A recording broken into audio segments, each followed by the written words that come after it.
أعوذ بالله من الشيطان الرجيم. بسم الله الرحمن الرحيم.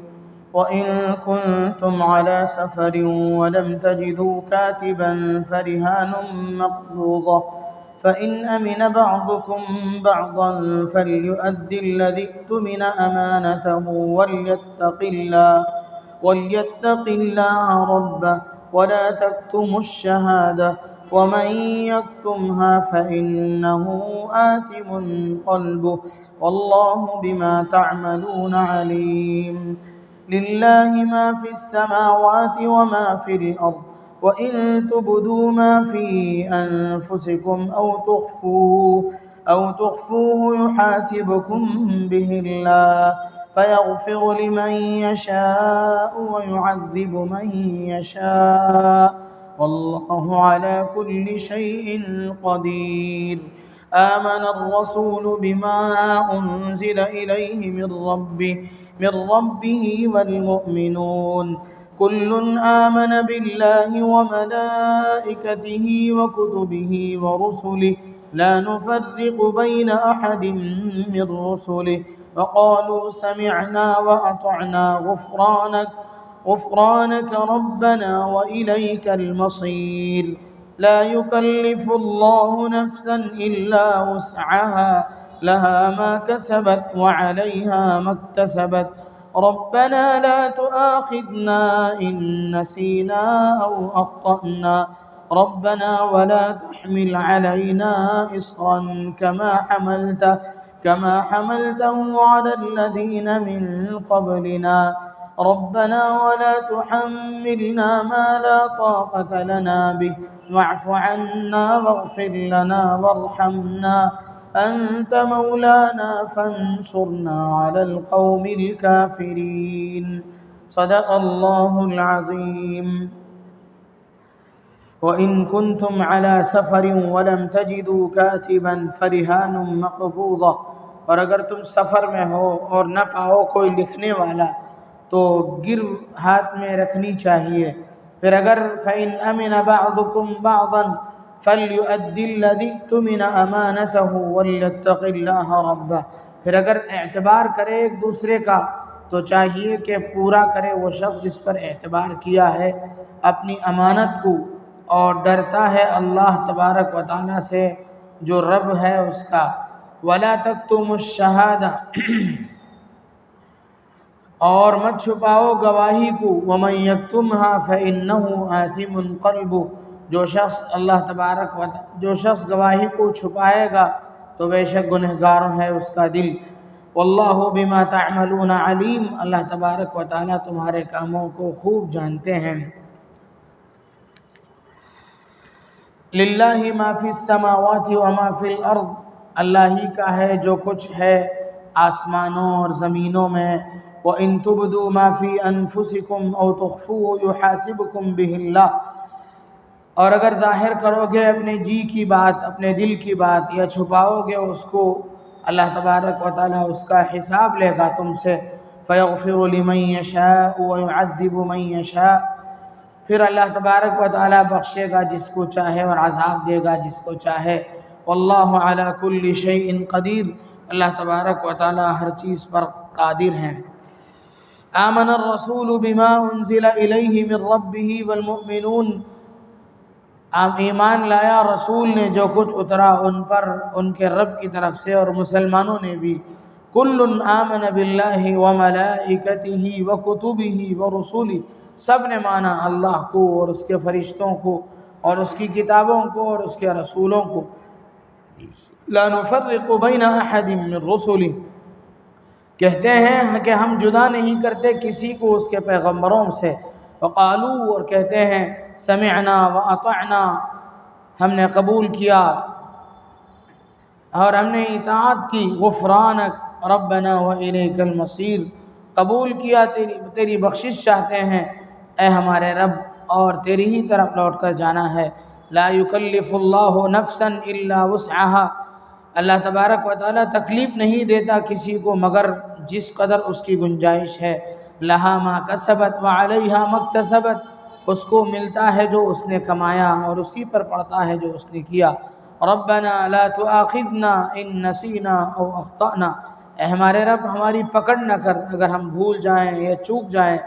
ربنا ولا تحمل علینا اصرا، اے ہمارے رب ہمارے اوپر نہ رکھ بوجھ، کما حملتہ علی الذین من قبلنا، جیسا کہ رکھا تھا ہم سے پہلے لوگوں پر۔ ربنا ولا تحملنا ما لا طاقت لنا به، اے ہمارے رب نہ اٹھوا ہم سے وہ بوجھ جس کی ہم کو طاقت نہیں۔ واعف عنا، ہمیں معاف فرما دیجئے، واغفر لنا، ہمیں بخش دیجئے، وارحمنا، ہم پر رحم فرمائیے، انت مولانا، آپ ہی ہمارے رب ہیں، فانصرنا علی القوم الکافرین، ہماری مدد کیجئے کافروں کے مقابلے میں۔ بزرگان محترم، یہ سورہ بقرہ کی آخری 4 آیتیں ہیں، جن میں سے پہلی آیت میں گزشتہ آیتوں کا ایک طرح سے وہ تتمہ ہے اور اس کا اختتام ہے۔ پہلی آیت دین گزر چکی ہے، قرض کے سلسلے کی آیت گزری ہے، اس میں قرض لینے اور دینے کے اصول اور طریقے اور آداب بتلائے گئے، قرض دینے پر کیا فضیلتیں ہیں اور قرض میں ٹال مٹول کرنے پر کیا گناہ ہے، سب بتلایا گیا۔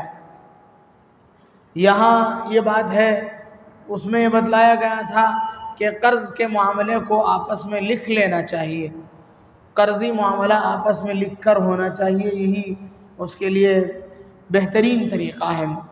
اب یہاں کہتے ہیں وَإِن كُنتُمْ عَلَى سَفَرٍ وَلَمْ تَجِدُوا كَاتِبًا، اور اگر سفر میں ہو کوئی اور لکھنے والا کوئی نہ ہو، اس زمانے کے حساب سے یہ بات ہے کہ چونکہ ہر آدمی لکھا پڑھا نہیں ہوتا تھا، اس لیے یہ بتلایا گیا کہ اگر سفر میں ہو اور لکھنے والا کوئی ساتھ نہ ہو تو اس صورت میں یہ ہے وَلَمْ تَجِدُوا كَاتِبًا فَرِهَانٌ مَقْبُوضًا، تو رہن اس کے ہاتھ میں دے دیا جائے گا۔ رہن کا ایک معاملہ مشروع بھی ہے، شریعت میں بھی ہے اور عام رواج میں بھی ہے، اس کی تفصیلات انشاءاللہ بعد میں آئیں گی، اس سے متعلق جو باتیں ہیں۔ اس میں خلاصہ یہ ہے کہ رہن جو چیز رکھی جاتی ہے، جس کے پاس رہن رکھی جاتی ہے اس کو اس رہن کے استعمال کرنے کی اجازت نہیں ہے۔ ہم لوگ گھر کو قرض لیتے ہیں، اپنا گھر گروی رکھ کر کے، رہن میں رکھ کر کے۔ اس سلسلے میں مسئلہ یہ ہے کہ جو چیز آپ نے رہن میں رکھا ہے، آپ کے پاس رہن میں رکھی گئی ہے، آپ نے کسی کو کچھ لاکھ روپے دیے اور اس کا گھر رہن میں آپ کے پاس رکھا گیا ہے، تو اس رہن میں رکھی ہوئی چیز کو استعمال کرنا جائز نہیں ہے۔ لیکن عام رواج ہے کہ لوگ کہتے ہیں کہ رینٹ میں ہیں یا لیز پر ہیں، تو کہتے ہیں لیز پر ہے، یعنی رہن رکھ لیا گیا ہے۔ شریعت میں یہ چیز جائز نہیں ہے۔ اس کے لیے ایک راستہ یہ نکالا گیا ہے، اس کا ایک طریقہ یہ اختیار اس کے بجائے، اس کا طریقہ تو نہیں ہے بس یہ جائز نہیں ہے، اس میں کوئی جواز کی کوئی صورت نہیں ہے۔ ہاں البتہ ایک شکل یہ ہو سکتی ہے کہ رہن کے بجائے آپ یہ کریں کہ وہ بھی ایک رواج میں بھی ہے وہ چیز کہ زیادہ سے زیادہ ایڈوانس میں رقم دے دیں، جو رقم ایڈوانس میں لیتے ہیں کم، یعنی 10 مہینے کا ایڈوانس لینے کے بجائے بڑی رقم اس میں ایڈوانس میں لے لی جائے اور کرایہ ذرا ہلکا کر لیا جائے، ایک دم بھی رسمی کرایہ بھی نہ ہو، 500 روپے کرایہ ہو، 6000 7000 روپے کے مکان کے لیے 200 250 500 روپے کا کرایہ، یہ بھی ایک طرح سے رہن رکھ کر کے وہ ہیلا ہو گیا، اور کہنا بھی نہیں چاہیے، معاملہ بھی رہن والا نہیں ہونا چاہیے۔ لوگ کیا کرتے ہیں، رہن والا سارا معاملہ کر لیتے ہیں اور پھر آپس میں بول لیتے ہیں کہ ذرا یہ کرائے کی شکل ہے، ایسا نہیں، معاملہ خود کرائے والا ہونا چاہیے، اس پر دونوں راضی ہونا چاہیے، یہ اصل ہے۔ یہ ہم آپس میں کسی کو دھوکہ نہیں دے رہے ہیں، اللہ کو اور اس کے احکامات میں دھوکہ دے رہے ہیں، یہ نہیں ہونا چاہیے۔ اس میں آگے فرمایا فَإِنْ أَمِنَ بَعْضُكُمْ بَعْضًا فَلْيُؤَدِّ الَّذِي اؤْتُمِنَ أَمَانَتَهُ وَلْيَتَّقِ اللَّهَ رَبَّهُ۔ اگر رہن میں کوئی رکھتا ہے اپنی امانت کو، شیء مرہون کو رکھ کے جاتا ہے، تو واپس رقم ملنے پر اس کی چیز کو پورے حفاظت کے ساتھ، اسے پورے اہتمام کے ساتھ واپس کرنا چاہیے اور اللہ سے خوف کرنا چاہیے اس سلسلے میں۔ اور پہلے جو بات آئی تھی شہادت اور گواہی کی، اس پر کہتے ہیں وَلَا تَكْتُمُوا الشَّهَادَةَ، گواہی کی نوبت آئی تو گواہی دینا چاہیے، گواہی کو چھپانا نہیں چاہیے۔ وَمَنْ يَكْتُمْهَا فَإِنَّهُ آثِمٌ قَلْبُهُ، جو گواہی کو چھپائے گا وہ گنہگار ہوگا۔ تو یہ آیت گویا کہ گزشتہ آیت کا ایک طرح سے تتمہ ہوا۔ اب آخر کی جو آیتیں ہیں اس میں سے دوسری آیت یہ ہے لِلَّهِ مَا فِي السَّمَاوَاتِ وَمَا فِي الْأَرْضِ، اللہ ہی کا ہے جو کچھ زمین میں ہے آسمان میں ہے، زمین و آسمان کے اور اس میں جو کچھ چیزیں ہیں ان سب کے اللہ تبارک و تعالی مالک ہیں۔ آگے فرماتے ہیں وَإِن تُبْدُوا مَا فِي أَنفُسِكُمْ أَوْ تُخْفُوهُ يُحَاسِبْكُم بِهِ اللَّهُ، تمہارے دل میں جس چیز کو تم چھپاتے ہو، کسی چیز کو تم دل میں چھپائے رکھو یا کسی چیز کو ظاہر کرو دل کی بات کو، اللہ کے ہاں اس کا حساب دینا پڑے گا۔ اللہ تعالیٰ آگے فرماتے ہیں فَيَغْفِرُ لِمَن يَشَاءُ وَيُعَذِّبُ مَن يَشَاءُ، اس پر اللہ تبارک و تعالیٰ داروگیر کر بھی سکتے ہیں، پکڑ دھکڑ کر بھی سکتے ہیں، معاف کر بھی سکتے ہیں۔ اللہ تبارک و تعالیٰ ہر چیز پر قادر ہے۔ الفاظ کے عموم کے اعتبار سے حضرت ابن عباس رضی اللہ عنہ رئیس المفسرین، ان کا مشہور قول یہ ہے کہ تمام اعتقادات، عبادات اور معاملات کو یہ شامل ہے، یعنی اللہ تبارک و تعالیٰ ہر طرح کے معاملے پر، ہر طرح کے عقائد پر، دل میں پائے جانے والی خیانتوں کو سب پر پکڑ دھکڑ فرمائیں گے، یہی عموم ہے۔ بخاری شریف کی روایت ہے، اس میں اللہ کے نبی صلی اللہ علیہ وسلم نے فرمایا، حضرت ابن عمر راوی ہے، کہتے ہیں کہ قیامت کے دن اللہ تبارک و تعالیٰ مؤمن کو بلائیں گے اور اللہ تبارک و تعالیٰ اسے اپنے سے قریب کریں گے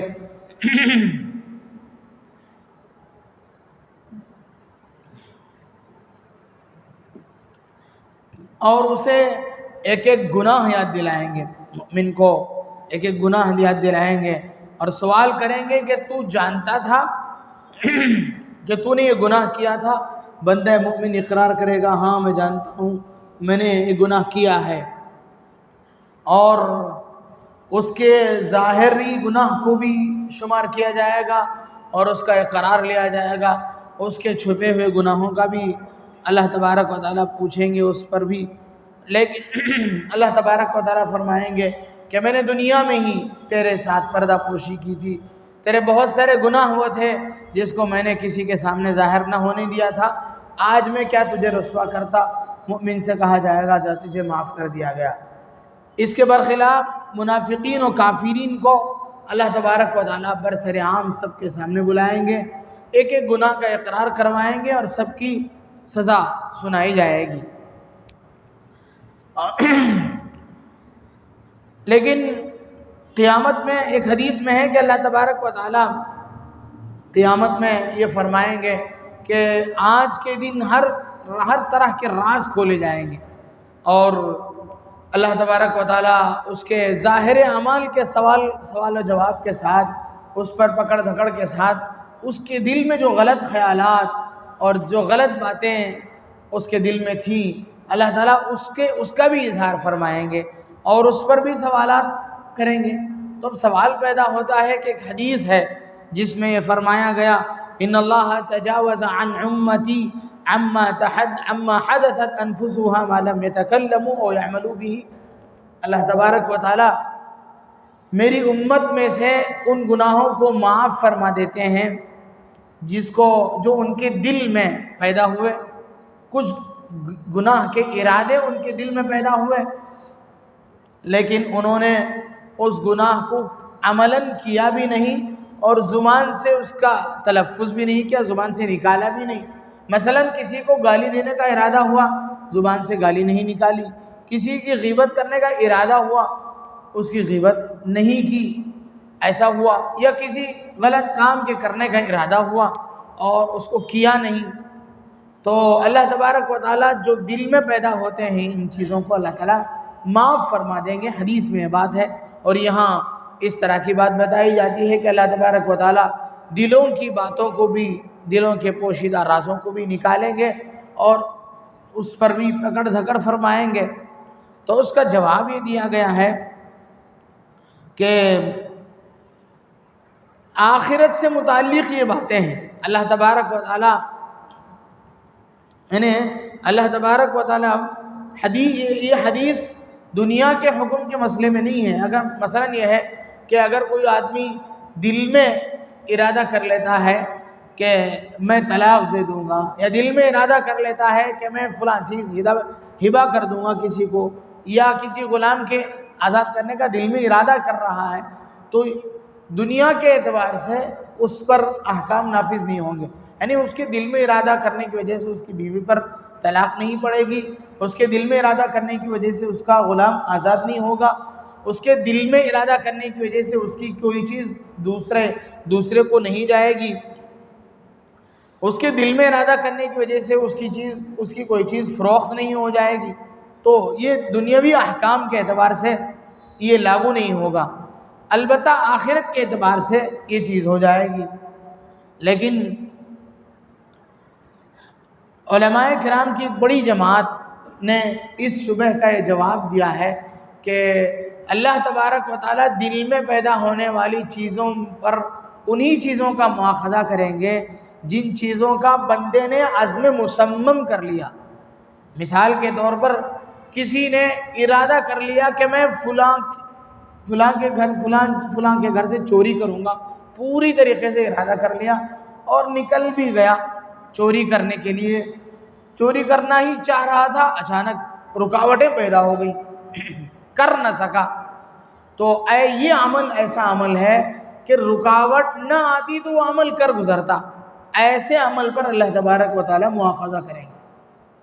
اس کے علاوہ وسوسے کے طور پر دل میں کوئی چیز آئی، غلط ارادے پیدا ہوئے، تو اس پر اللہ تبارک و تعالیٰ مواخذہ نہیں فرمائیں گے۔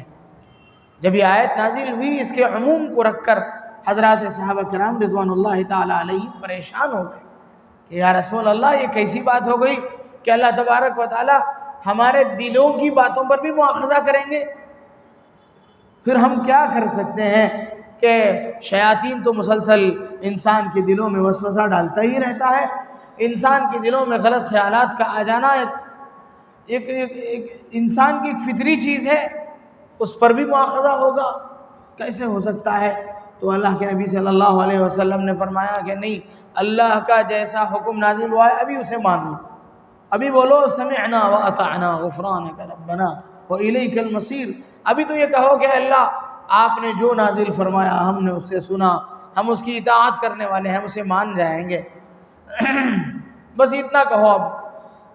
اس کے بعد حضرات صحابہ کرام نے پر یہ پریشانی ایسی ہی قائم تھی، تو پھر اللہ تبارک و تعالیٰ نے وہ آیت نازل فرمائی لا یکلف اللہ نفسا الا وسعها، اللہ تبارک و تعالیٰ ہر انسان کو اس کی طاقت کے مطابق ہی تکلیف دیں گے۔ تو پھر یہ استثنائی صورت نکل آئی کہ اللہ تبارک و تعالیٰ دل میں جو وسوسے کے طور پر پیدا ہو جاتے ہیں ان پر اللہ تعالیٰ مواخذہ نہیں فرمائیں گے۔ پختہ عزم مصمم کسی ارادے کا کسی گناہ کا ہو جائے تو پھر وہ تفسیر مظہری میں اس کی تفسیر یوں لکھی گئی ہے، تفسیر مظہری میں لکھا ہے کہ عبادات دو طرح کے ہیں، عبادات بدنی، عبادات ظاہرہ اور عبادات باطنہ۔ ظاہری اعضاء و جوارح کی عبادت نماز ہے، زکوٰۃ ہے، روزہ ہے، حج ہے، یہ ظاہری عبادتیں ہیں، اور ایک عبادت کی قسم ہے وہ باطنی عبادت، جیسے نیت کرنا، عقیدہ رکھنا، ایمان لانا، اور اسی طرح دل میں پائے جانے والے اچھی چیزیں بھی ہیں، غلط چیزیں بھی ہیں، حسد کرنا کسی پر جلنا، کینہ رکھنا کسی کے سلسلے میں، جذبہ انتقام اپنے دل میں اسے بڑھانا، تو یہ سب چیزیں گناہ ہیں، دل سے تعلق رکھتے ہیں، باطن سے تعلق رکھنے والے ہیں، اور باطن سے اندر سے تعلق رکھنے والے اعمال بھی ہیں، جیسے اچھے اعمال بھی ہیں، تواضع ہے، صبر ہے، سخاوت ہے، قناعت ہے، اچھے اعمال بھی دل سے تعلق رکھنے والے ہیں۔ تو اس آیت سے یہ معلوم ہوا کہ جس طریقے سے اللہ تبارک و تعالیٰ اعمال ظاہرہ کا حساب لیں گے اور اس پر جزا و سزا دیں گے، اعمال باطنہ کا بھی حساب لیا جائے گا اور اس پر بھی سزا دی جائے گی۔ کوئی آدمی عقیدہ آج کسی کا خراب تھا تو اس پر پکڑ کی جائے گی، گرفت کی جائے گی۔ کسی کے دل میں حسد تھا تو اللہ تبارک و تعالیٰ جس طریقے سے انسان کے چوری، ڈکیتی، دوسروں کو تکلیف پہنچانے پر سزا دیتے ہیں، اسی طریقے پر دل میں حسد رکھنے پر اور دل میں دنیا کی محبت رہنے پر، دل میں لالچ رہنے پر بھی سزا دیں گے۔ یہ ہے وَإِن تُبْدُوا مَا فِي أَنفُسِكُمْ، تمہارے دلوں میں جو چھپا ہوا ہے اس پر بھی سزا دے جانے کا مطلب یہ ہے۔ تو پھر اس آیت کے بعد ایک طرح کی پریشانی تھی، تو اللہ تبارک و تعالیٰ نے یہ آیت نازل فرمائی، لا یکلف اللہ نفسا الا وسعها لها ما کسبت وعلیہا ما اکتسبت۔ اب یہ ہے کہ انسان کے دل پر شیطان کو اللہ تبارک و تعالیٰ نے بڑی طاقت عطا فرمائی کہ شیطان انسان کے دل پر مسلط ہوتا ہے۔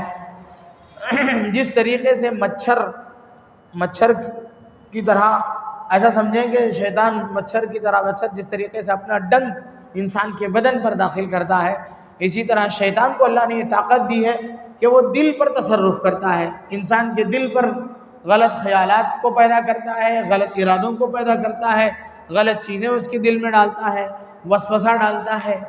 حدیث پاک میں اللہ کے نبی صلی اللہ علیہ وسلم نے فرمایا، حضرت ابو ہریرہ رضی اللہ عنہ روایت کرتے ہیں، فرمایا کہ انسان اللہ تبارک و تعالیٰ کی مخلوقات پر غور کرتا رہے گا، فلاں کو کس نے پیدا کیا، فلاں کو کس نے پیدا کیا، چلتے چلتے کبھی اس نتیجے پر شیطان اسے پہنچا دے گا، وسوسہ اس کے اندر بڑھاتے ہوئے اس کے دل میں یہ پیدا ہوگا کہ اللہ کو کس نے پیدا کیا۔ جب ایسی بات تمہارے دل میں آ جائے تو تم کہنا آمنت باللہ، مجھے اللہ پر ایمان ہے بس۔ اسی لیے بزرگان دین یہ کہتے ہیں کہ اللہ کی کائنات اور اس کی قدرت پر غور کرنا ہے، اللہ کی ذات پر غور نہیں کرنا ہے، بس اللہ کو مان لینا ہے۔ اللہ تبارک و تعالیٰ کی ذات وہ ہے جس طرح اس کی شان ہے، اس کو اپنی شان کے مطابق ہے، بس اللہ تبارک و تعالیٰ پر ہمیں ایمان لانا چاہیے۔ تو وسوسہ یہ ایک بڑی چیز ہے، بعض لوگ وسوسے سے بہت پریشان ہوتے ہیں، وسوسے کی بیماری ہوتی ہے بعض لوگوں کو۔ ایسے موقع پر سورہ اخلاص کی تلاوت، قل هو اللہ احد اللہ الصمد لم یلد ولم یولد ولم یکن له کفوا احد، اور اسی طرح آمنت باللہ کہنا، اور جیسے وظائف کے اہتمام کرنے کو بزرگوں نے مفید قرار دیا ہے۔ تو یہ ہے کہ اللہ تبارک و تعالیٰ دلوں پر جو باتیں ہوتی ہیں ان پر جب تک کہ وہ عزم مصمم کی صورت اختیار نہ کر لے، اللہ تعالیٰ پکڑ دھکڑ نہیں فرمائیں گے۔ آگے کی جو دو آیتیں ہیں، آمن الرسول بما انزل الیہ من ربہ والمؤمنون، اور اسی طرح لا یکلف اللہ نفسا الا وسعها، اس میں یہی ہے کہ مسلمانوں نے اللہ کے نبی صلی اللہ علیہ وسلم کے کہنے پر لوگ حضرات صحابہ نے کہا سمعنا و اطعنا، پھر اللہ تبارک و تعالیٰ نے ان پر سے وہ بات کی آیت نازل فرمائی، لا یکلف اللہ نفسا الا وسعها، اللہ تعالیٰ بندے پر اس کی طاقت کے بقدر، وسوسہ خود سے دل میں پیدا ہو جائے، اس پر پکڑ دھکڑ ہو تو یہ اس کی طاقت سے باہر کی چیز ہے۔ آگے اللہ تبارک و تعالیٰ نے دعائیں سکھائی، یہ دعا کیا کرو، ربنا لا تؤاخذنا ان نسینا او اخطأنا، اے اللہ ہماری پکڑ نہ فرمائیے اگر ہم بھول سے کوئی کام کر دیں یا غلطی سے ہم سے کوئی کام ہو جائے، ہماری پکڑ نہ فرما۔ بھول اور چوک اگر انسان سے ہو جائے تو اللہ تبارک و تعالیٰ نے یہ دعا سکھائی کہ بھول ہو جائے ہم سے، کوئی غلطی ہو جائے تو اے اللہ ہم پر پکڑ نہ فرما۔ ربنا ولا تحمل علینا اصرا کما حملته علی الذین من قبلنا، اور یہ دعا سکھائی آگے کہ اللہ سے یہ دعا کی جائے کہ اللہ ہم پر ایسا بوجھ نہ ڈال دیجئے جیسا کہ ہم سے پہلے لوگوں نے آپ پر بوجھ ڈال دیا تھا۔ بنی اسرائیل جو ہم سے پہلے گزری ہوئی امت ہے، ان پر بہت سخت اعمال تھے، سخت احکام ان پر نازل تھے، بڑے بڑے سخت احکام ان پر لاگو کیے گئے تھے، بڑے قوانین ان کے سخت تھے۔ ان کے کیسے سخت قوانین تھے، کیا تھا ان پر؟ کہتے ہیں کہ ان کے لیے ایسے سخت قوانین تھے کہ غلطی کر جائے، اگر آدمی سے کوئی بڑی غلطی ہو جائے تو اس کی سزا قتل تھی، قتل ہو جائے تو اس کی گناہ معاف کر دیتے، اس کے گناہ معاف ہوتے تھے۔ کپڑے میں کوئی نجاست پڑ گئی تو کپڑا دھونے سے پاک نہیں ہوتا تھا، بلکہ کپڑے کو کاٹ کر کے وہاں سے نکالنا ہوتا تھا۔ بہت ساری حلال چیزوں کو ان پر حرام کر دیا گیا تھا۔ تو بہت سخت ان کی باتیں تھیں، ان کے لیے بہت سخت چیزیں تھیں۔ تو بندہ مومن یہ دعا کرے کہ جس طریقے سے بنی اسرائیل پر یہ چیزیں ہوئی، ہم پر ایسی چیزیں نہ ہوں۔